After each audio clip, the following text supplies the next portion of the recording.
વાલા ભક્તો, આત્મભાવ ભૂલી જવાય છે, પછી દેહભાવ આવી જાય છે, પછી વિષયમાં પ્રીતિ થઈ જાય છે. આ વાત હાવ સાચી છે.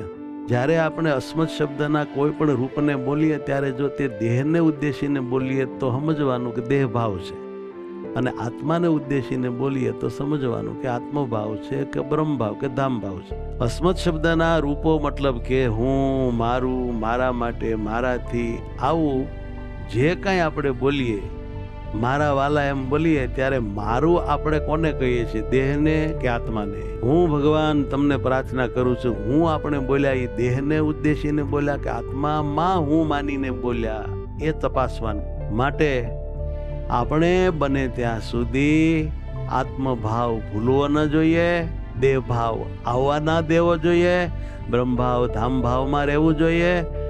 ધામ ભાવ જતો રહે, દેહ ભાવ આવી જાય, એને જ માયાભાવ કહેવાય છે. અને એનાથી આપણે ભગવાનમાં ગાઢ પ્રીતિ કરી નથી શકતા. કદાચ પ્રીતિ થાય તો તે દેહ ભાવ વાળી પ્રીતિ લાંબુ ટકતી નથી. ભગવાનને એ ઓછું ગમે છે. માટે આત્મભાવ ન ભૂલાય એમ આપણે આખો દિવસ થોડું યાદ રાખવું પડે, દાખલો કરવો પડે, અને પછી ભગવત ભાવ એને જે જામે એ અવર્ણનીય સુખ દેનારો હોય છે.